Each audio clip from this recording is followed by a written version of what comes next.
At my age, celebrating a birthday is just too much. Should I put a candle on the cake for every year? With that many, I'm not sure I could blow them all out. The woman in front of me glared, her face turning bright red. I wished she could understand my frustration. After all, my arms and legs were broken, and I was in pain all over, yet she just wouldn't let it go. But this ridiculous relationship will finally end. I hope she goes to hell. My name is Harper. I'm a 31-year-old office worker. After graduating from college, I got a job at a local company and met my husband Henry through a colleague. At first, he was just a quiet guy at the bar during our office parties. But after getting his contact from a colleague, he started reaching out, and we began going out for drinks and hanging out. One day, after a few such outings, a blushing Henry confessed his feelings for me. I felt the same way, so I happily accepted. After dating for a few years, he proposed. "My family is very close, and I want to build a warm home with Harper," he told me. Little did I know years later I'd face such a nightmare. Starting next year, I'll be transferred. It's back to my hometown. I heard this from my husband a year after our marriage. I thought, so the time has finally come. His company transfers him every few years. We currently live in my hometown, but not his. His family home is quite far, over an hour by plane. I knew about the transfers when we got married, so I was mentally prepared. I never thought of divorcing or living separately because of this. I've only ever left my hometown for trips or work training, so leaving was a bit scary. But knowing he'd be with me was comforting. My mom and the others are excited to see us more often. Hearing that made me a bit uneasy. And there was a reason. My husband has an older brother, a brother-in-law who got married to his high school classmate, a sister-in-law due to a shotgun wedding when he was 19. Brother-in-law, who had just started working, lived with his in-laws due to financial constraints. Their son, born around that time, is now in middle school. I sometimes wonder why they don't move out and live on their own, but it seems the reason is mother-in-law and sister-in-law. They are as close as a real mother and daughter. Before the transfer, we visited his family a few times a year, but after marrying, I couldn't just be a guest. I tried to help in the kitchen, but they'd say, "Oh, Harper, just relax, we've got this." "Yeah, Harper, leave this to us. But, the hallway is a bit dirty, could you clean it?" They'd chat away happily after pushing me out. I didn't feel completely left out, but I did feel alienated. When I left the room, I could hear their laughter. Were they talking behind my back? Well, there's a difference between a daughter-in-law of several years and one of a few months. I hoped we'd get along someday, but every visit to my in-laws made me feel isolated. Seeing me with nothing to do, my husband would call out, "Come here, Harper, let's drink together." Mother-in-law and sister-in-law looked at me as if I was slacking off, yet when they spoke, it was with a fake smile. "We're fine over here. What do they want from me?" So every time I visited my in-laws, I felt mentally drained. Father-in-law and brother-in-law were kind, and brother-in-law's son, Kenta, though a bit distant, probably due to his teenage years, would respond if spoken to. "You two seem close, but Harper's here too. Include her in the conversation," father-in-law would often say, perhaps out of concern. On such occasions, they'd invite me with a smile. "We were just about to call you, Harper." But once I joined, mother-in-law and sister-in-law would burst into laughter over some private joke. Did something happen? Even when I tried to join in, I'd get a dismissive, "Oh, something like that," from both. It feels so familiar. Oh, I remember in school, after a fight with a friend, she spread rumors about me, and all the girls in class ignored me. Yet in front of the teacher, they acted like best friends. The feeling at my in-laws was eerily similar. But I'm an adult now, in my late 20s to early 30s. Acting childish at this age, from then on, I stopped trying to get close. My husband noticed the tension between me, mother-in-law, and sister-in-law. "You don't have to force yourself. My mom and sister-in-law are acting childish," he'd say, always on my side. He once confronted them about their attitude towards me, but it didn't change. I asked him not to bring it up anymore, and not wanting to make things worse. After my husband's transfer, I left my longtime job. With no kids, I didn't plan to be a homemaker. I started job hunting immediately after moving and was fortunate to find a full-time position close to home. Starting at a new company was nerve-wracking, but my colleagues and boss were kind and welcoming. After the cold treatment from mother-in-law and sister-in-law, this warmth was comforting. However, a new issue arose. Frequent messages from sister-in-law. Harper, you haven't visited in a while. Are you busy? As your senior in marriage, I think visiting is a form of respect, don't you think? There was so much written about it.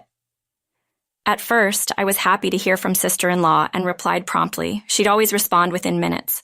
But with work, I couldn't always check my phone. Despite not replying, sister-in-law kept messaging. One lunch break. I found 10 messages from her. It was a bit unsettling. Is she that free? Eventually, my delayed responses upset her. Are my messages bothering you? I get it. Fine then. After that, the messages stopped. When I talked to my husband, he said, "This is pretty insane." My brother mentioned it too. It seems sister-in-law has a really short temper. One moment she'd send me an angry message and the next she'd apologize. Then she'd get angry again. I thought she must be so busy. Perhaps because of her temperament. I heard that the brother-in-law couple often argue, even when sister-in-law is clearly in the wrong. Mother-in-law intervenes, making things worse. Weren't they a close family?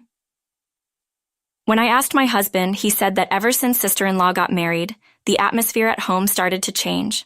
Mother-in-law always wanted a daughter and adores sister-in-law. I thought, I'm a woman too, right? But I had no desire to get close to such people. I just wanted them to do their own thing. But then, out of the blue, I got a call from an unexpected person. It was mother-in-law. I was a bit taken aback, but I took a deep breath and answered, "Hello, Harper." Mother-in-law, with a slightly cheerful voice, said, she is having a birthday party soon and would love for my husband and me to attend. "Oh, you don't have to bring a gift or anything." She repeated that 3 times during the call, so she's basically saying, but come celebrate my birthday and bring a gift. I've never been invited by the birthday person themselves before. Typical of her, I thought. "I'll have to check with Henry when he gets home," I replied. Mother-in-law said, "If it's really not possible for both of you, just you will do, and don't worry about the gift." But then she hung up. I have work too, but it seems she's already decided I'm attending. Usually she'd want both of us there, but she must really want a gift this time. I sighed. When I discussed with my husband after he came home, he said he had an important business meeting that day and couldn't make it. When I informed mother-in-law, she said, "That's fine, just you, Harper. I'll be waiting." And she hung up. I have work too. I could have chosen not to go, but I thought I'd try to fulfill the duties sister-in-law always talks about, so I decided to attend alone. By then, I had some paid leave, which I reluctantly used. Before I knew it, the day arrived. I headed to my in-laws' house earlier than the time mentioned. When I entered, sister-in-law was busily cooking. It was awkward since we hadn't met since that message. I greeted her, but she didn't respond. In the living room, an excited mother-in-law was eagerly waiting. She had asked me to decorate the room, so I hung up the various decorations I bought. She just stared at them in silence. "I wish he'd go somewhere else. It looks plain and cheap," she whispered, so that I could hear, and quickly went to the kitchen. After a while, sister-in-law came into the living room and said, "Hey, can you get the cake? I'm tied up right now." She glared at me, looked around the decorated room, and muttered, "Looks charm." I felt embarrassed being told that. "I'll finish up here and then head out," I said.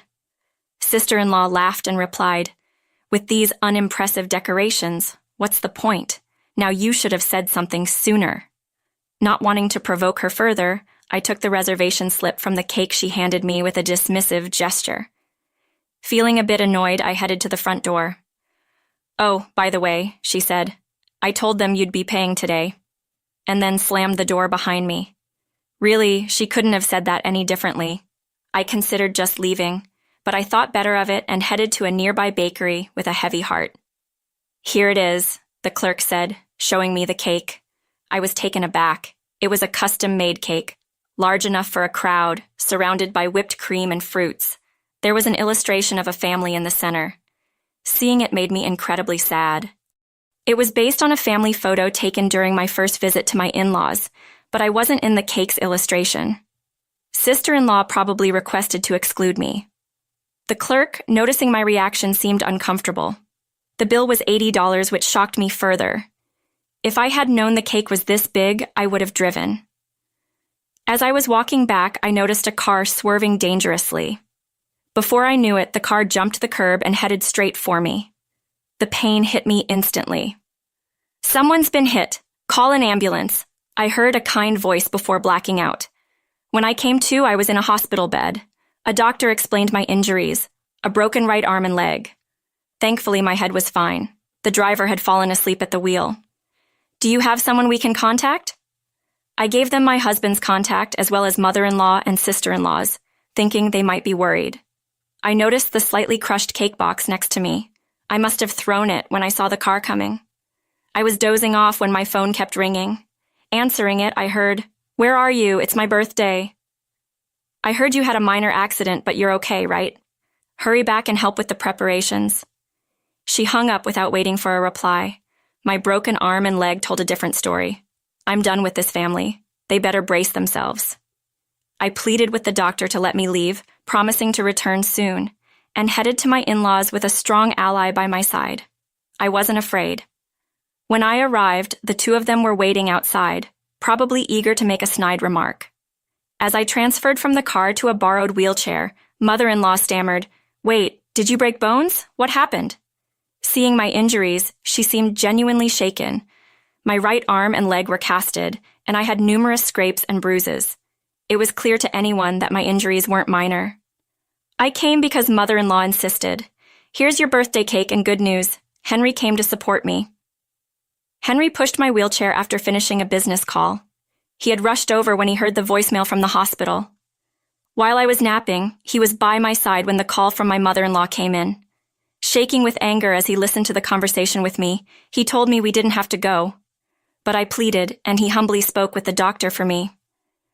"Are you out of your mind? Look at Harper. How is this a minor injury? Tell me."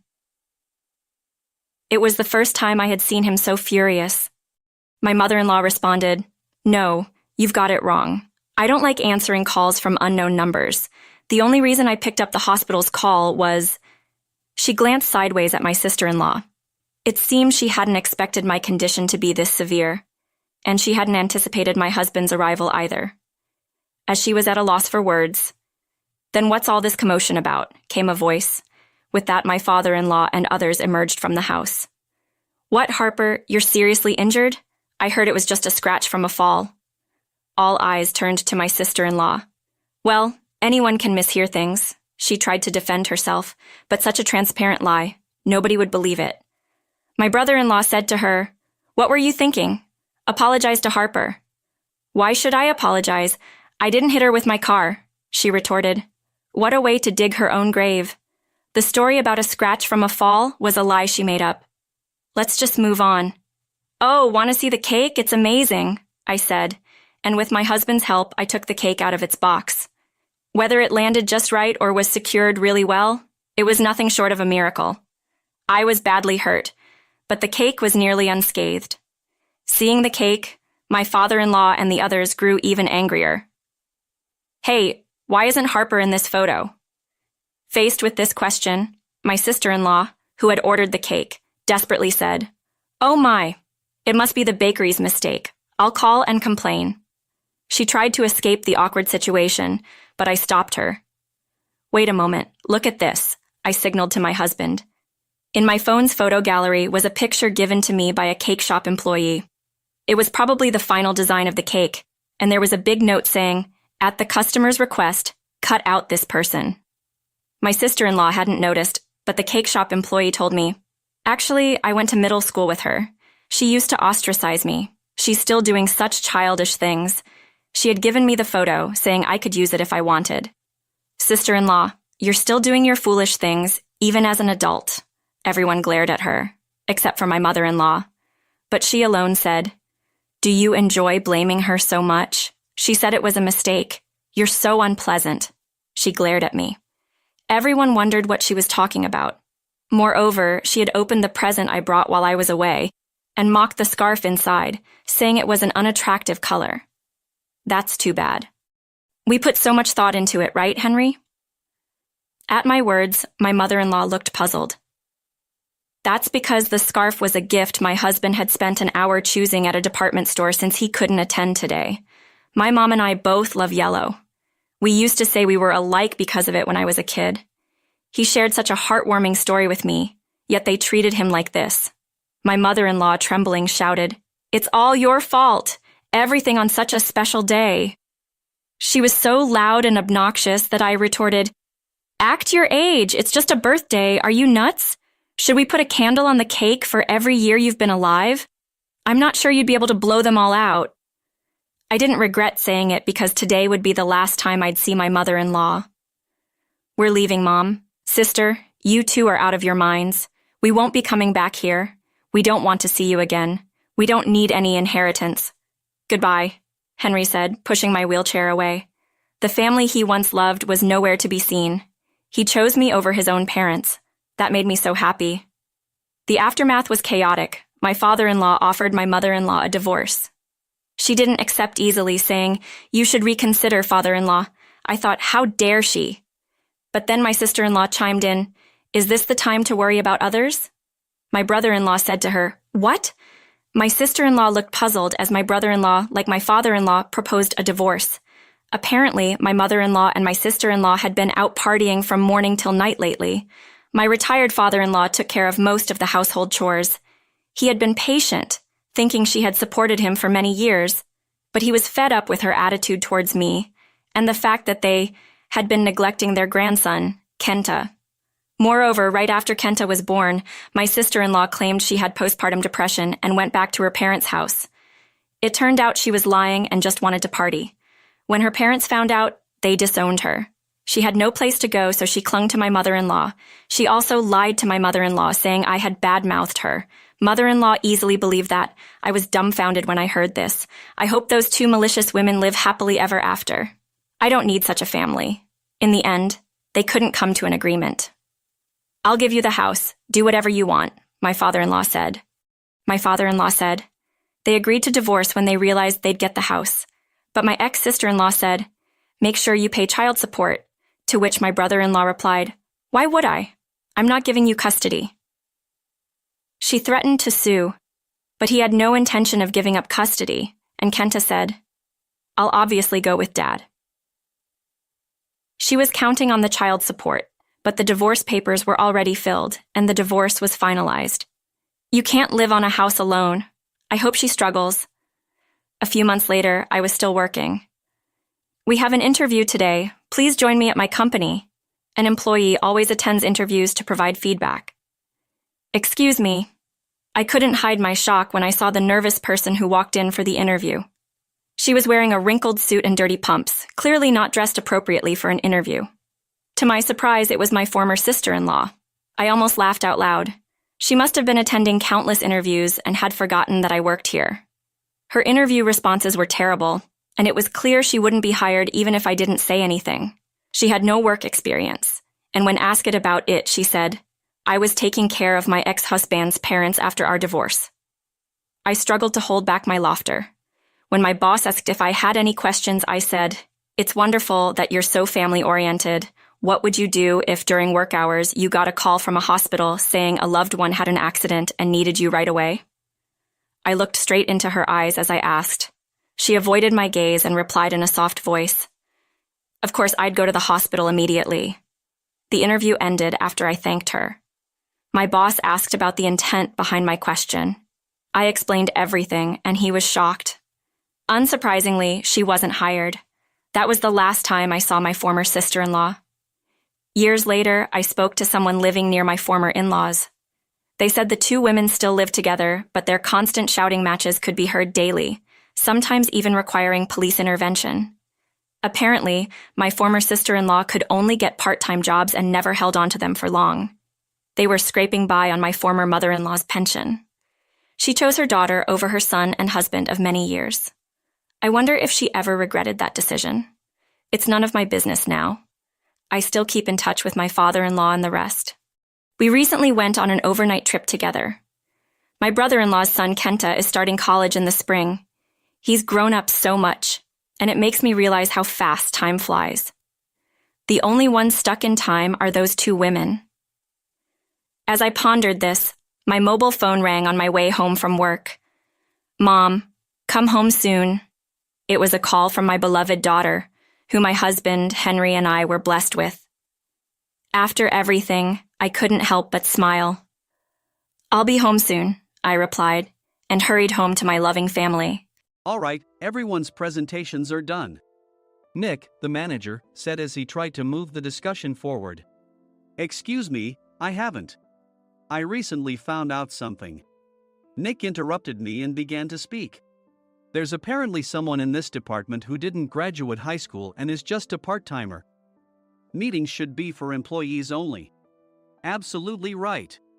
His lackey, Mike, of course, agreed with Nick. I'm leaving.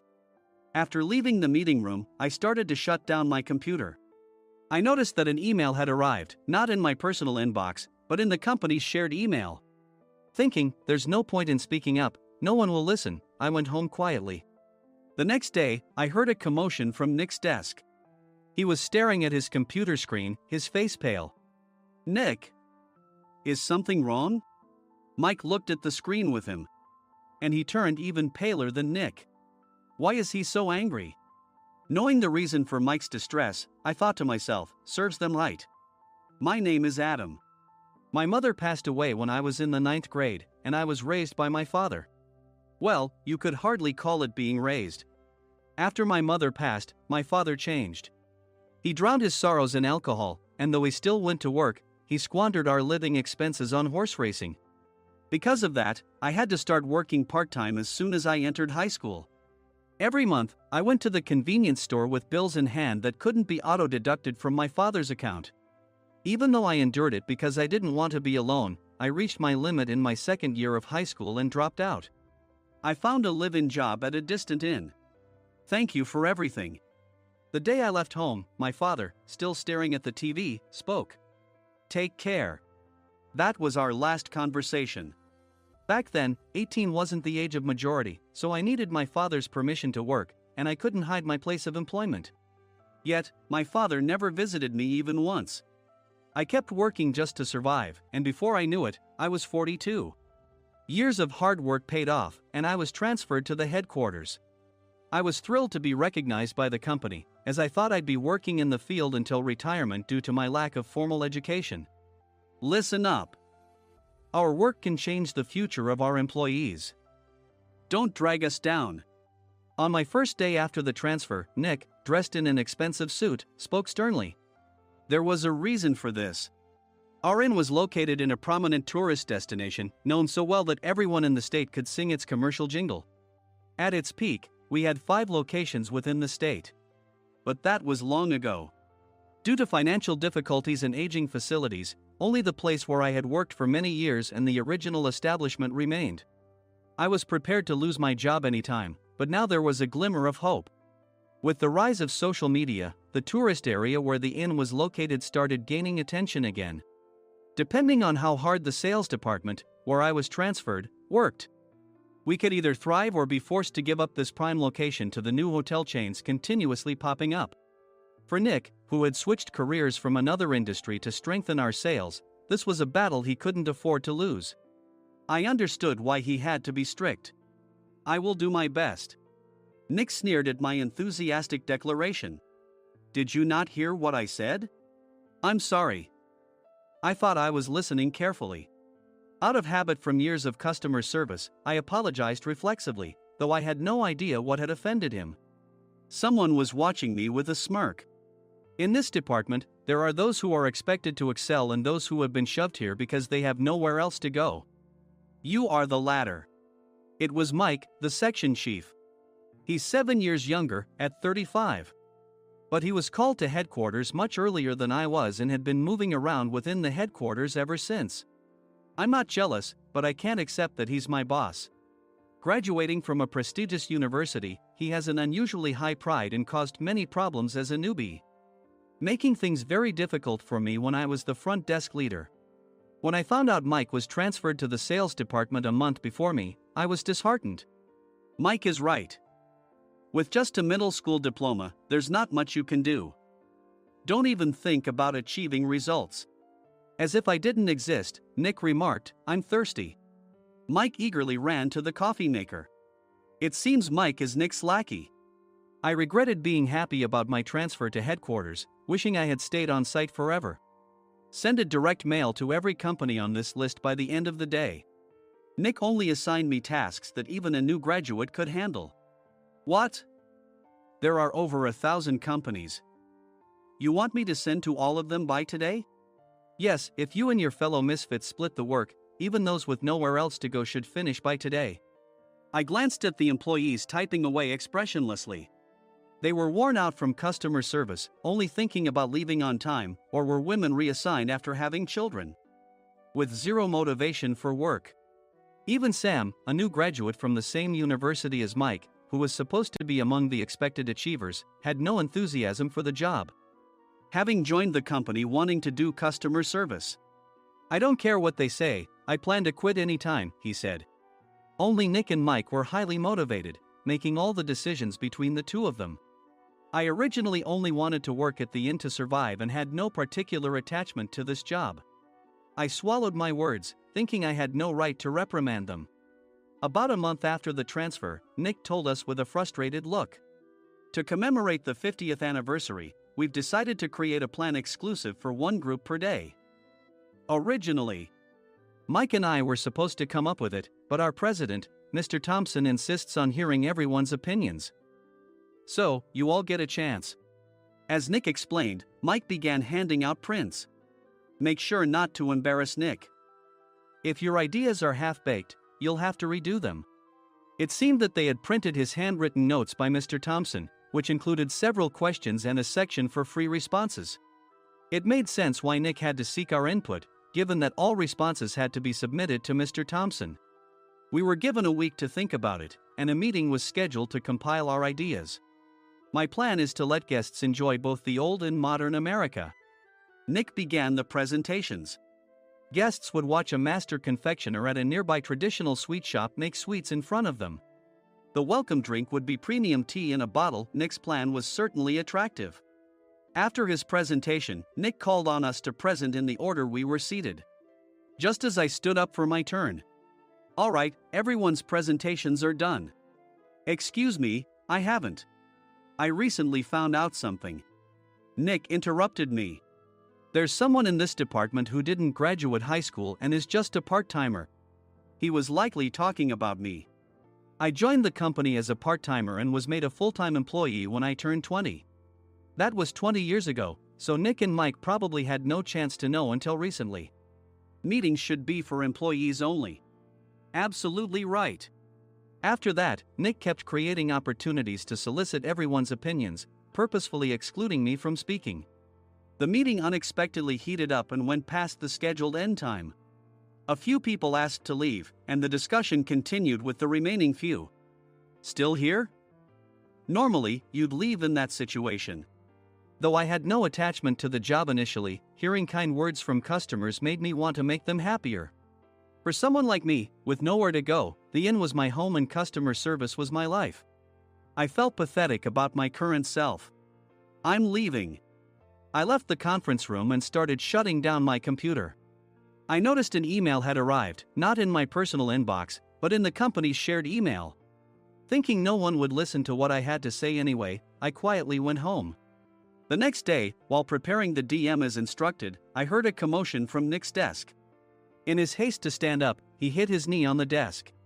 He stared at his computer screen, his face pale. Nick! What's wrong? Mike, thinking he should be the first to rush over, approached Nick while still wearing his coat. He peered at the screen with Nick. And he turned even paler than Nick. Why is he so angry? Who is responsible for this company? Nick, more irritated than ever, asked, and Mike answered without checking. Probably Sam. Sam wasn't there because he was attending a morning training session for new hires. Nick gave up on getting angry and returned his gaze to the screen. They were looking at an email that arrived right after the end of the working day yesterday. Apparently, no one, including me, had checked it before leaving. The email was from a large company that used us for their annual employee trips. The president and executives of that company also frequently used our services personally.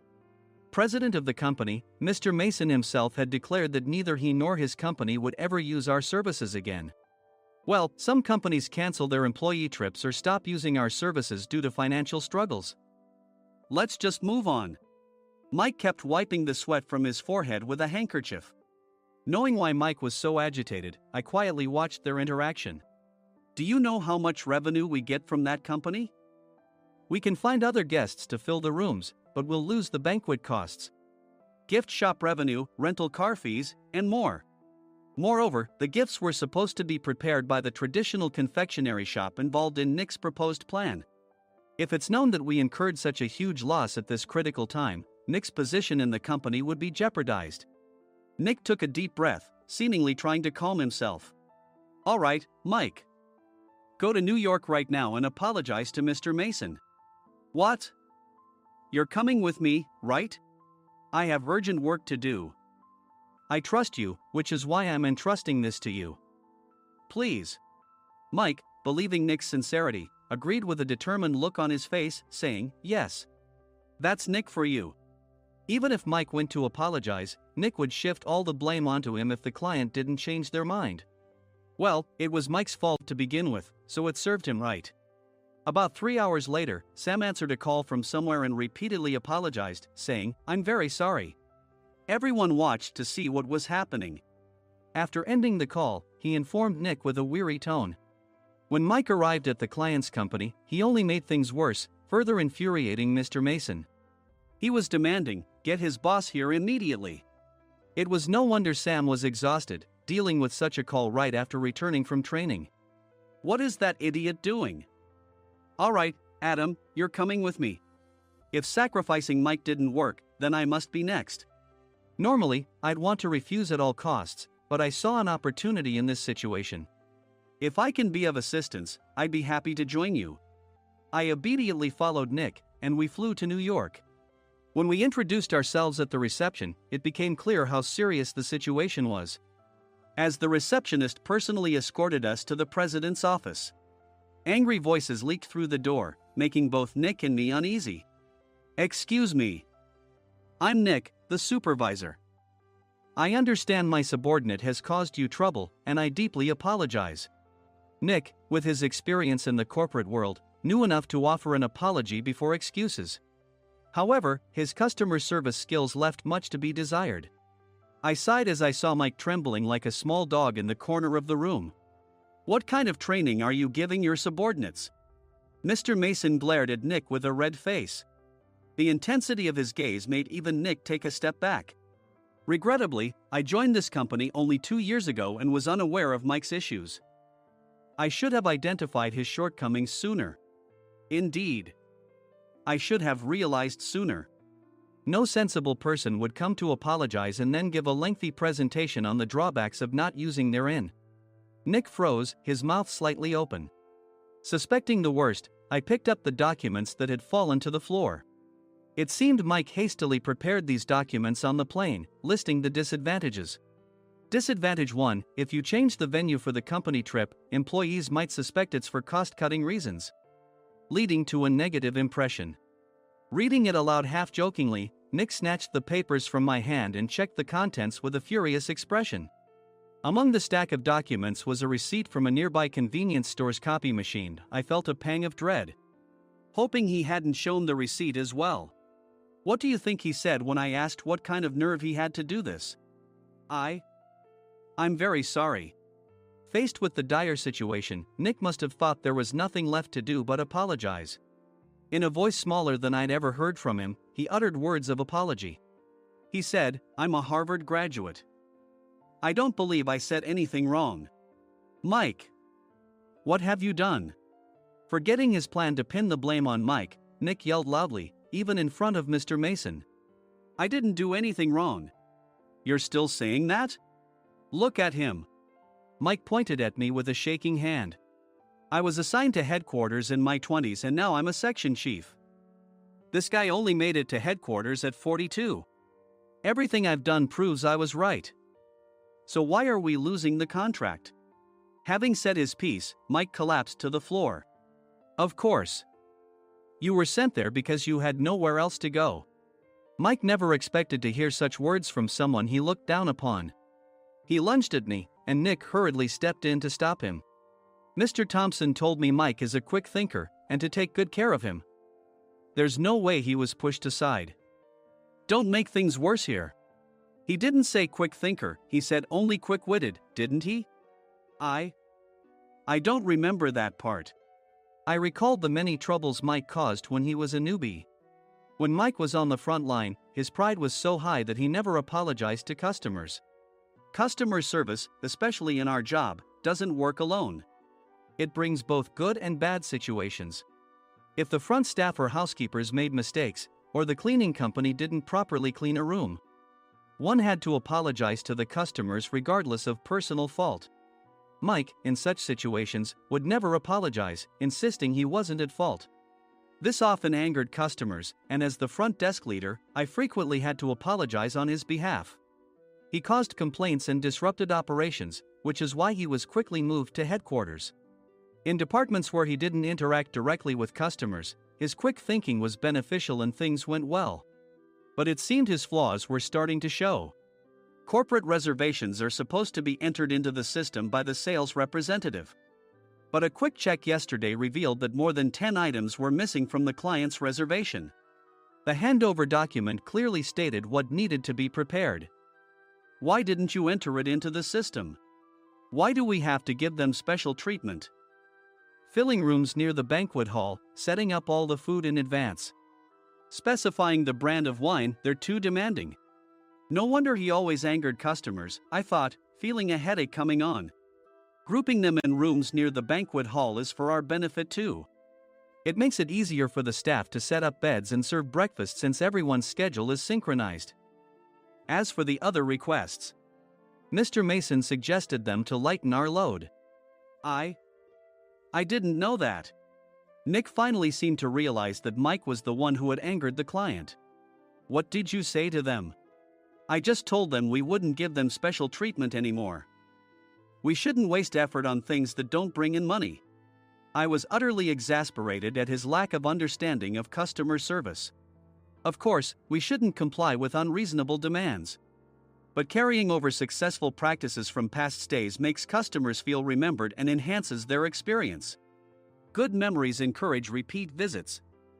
That's part of our job. I looked down at Mike, who was sitting on the floor. In our job, nothing is a waste. Mr. Thompson likely moved you to the sales department, hoping you'd finally understand this. How do you think he feels now that you've failed to meet his expectations? Mike, tears in his eyes, fled the president's office. I was amazed he still hadn't apologized. You have it tough, Adam. It's okay, we're all employees of the same company. I deeply apologize for this disrespectful incident. Especially after all the care you've shown us. If it weren't for you, Adam, I really would have stopped staying here. When I heard you were moving to the sales department, I was willing to reconsider if you handled it. Seeing us talk so amicably, Nick's face contorted. Do you two know each other? Adam's service is excellent. I always requested him specifically. Normally, we don't accept specific staff requests, but we made an exception for Mr. Mason, adjusting my shifts accordingly. He had personally stayed at our hotel just before my transfer, and during casual conversation, I mentioned, I'm moving to the sales department soon. If I hadn't told him then, things could have been much worse. Please continue to take care of us. I look forward to it. On the return flight, Nick awkwardly offered me a can of beer. It's still working hours. Of course, I had no intention of forgiving him for a single beer. Nick might try to pin everything on Mike and avoid any consequences. While pondering this, a startling fact came to light. Nick, the tea bottles for the plan have arrived. I handed Nick a bottle labeled with our inn's name. They look good. What are you talking about? These are plastic bottles. I had assumed we would use the trendy, high-end bottling tea. But what arrived were ordinary plastic bottles of tea with customized labels. The only unique aspect was the label, which had the inn's name, making it look customized. Upon further investigation, I discovered that a substantial amount of money was set to be paid to the tea company. It was priced like bottling tea. Does this plastic bottle really cost $100 each? The tea inside is specially blended for us. The extra cost is for that.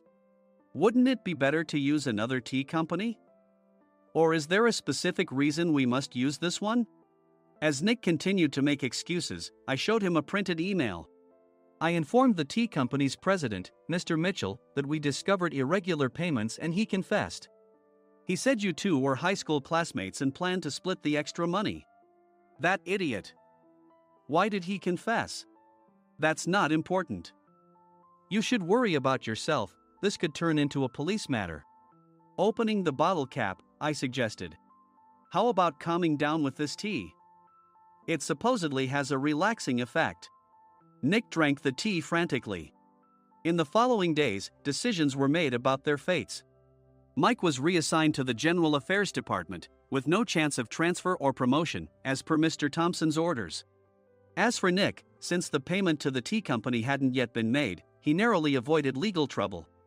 Instead, he was encouraged to leave the company, and to avoid further complications, Nick submitted his resignation.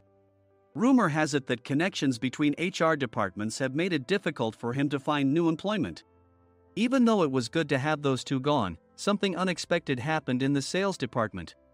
Everyone became motivated and united in refining the 50th anniversary plan. In the end, my plan was adopted. We collaborated with the Tourist Information Center to provide personalized guides. The plan, tailored to the number of guests, was truly special for the 50th anniversary. Hey, is Adam's family coming to stay? I immediately booked that special plan for my family. Sam noticed it on the reservation list and quickly picked up on it. Yes, I'm inviting my father. That's great. I might invite my parents too. I lacked the courage to face my father just as Adam. But here, with the confidence Mr. Mason praised, I felt ready. The 50th anniversary plan was a perfect opportunity to reconnect with my father. I hoped to bring back the days when we could laugh together as we once did.